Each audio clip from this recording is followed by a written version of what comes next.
So the reason I chose to talk about confidence today is because over the last couple years, I've surprisingly had a lot of people come up to me and say, Nicole, you're so outgoing. How do you get to be so confident? And I'm like, honestly, I don't even know, because for as long as I can remember, I was cowering behind my mom's legs in public until like middle school. But confidence is something that I'm personally very passionate about, and it relates to all of us in our everyday lives. And so in order to talk about confidence, we first need to ask, what is confidence? Now, confidence is a pretty subjective definition that could go many different directions based on the person and their experiences and their worldviews, but for the purpose of this presentation, we're going to focus loosely on these two definitions, one being from Forbes, which defines confidence as not a fixed attribute, but the outcomes of thoughts and actions we take. It is not based on your actual ability to do something, but the belief you have in yourself to do it. Psychology Today would define confidence as the degree to which you think and feel your actions will achieve positive results. So what we can see from these two definitions is that confidence is not our ability to do something, not our success, but our thoughts about our success and our beliefs in ourselves to be said successful. And so what we can see from that is that confidence is in our control. These actions are up to us. What we think about ourselves and if we can be successful or not is up to us. And that confidence in a certain task or area is built on experiencing achievement.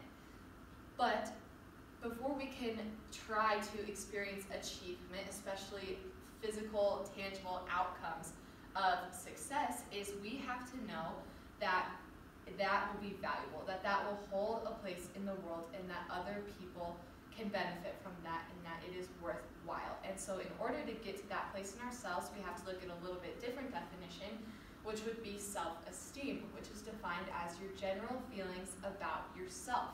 So before you can go after these accomplishments and success, you have to feel that you yourself are worthwhile, that you yourself are valuable, and that you are significant, and you hold a place in the world for a reason, and so do your actions. And so how do we gain self-esteem? It's way easier said than done, but here are some important things we need to look at, and the first being comparison. We live in an age of digital social media, and every time you open your phone or your computer or the TV, you're seeing yourself compared to other people's looks, their accomplishments, their actions. And so we have to be very mindful of what are we comparing ourselves to. And with that comes our expectations. Are we setting our expectations too high for ourselves? Are others setting expectations too high or too low for us? We also have to look at what do we want to be, and then once we look at what do we want to be, we have to look at what do we want to do to change that in order to get to that place. But ultimately, what we have to look at first is knowing what we mean to the Lord.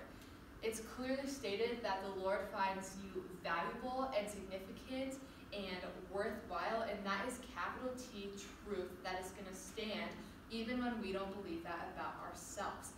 And so that is the base of building self-esteem. We can see in Philippians 1:6 that it says, being confident that he who began a good work in you will carry it on to completion until the day of Jesus.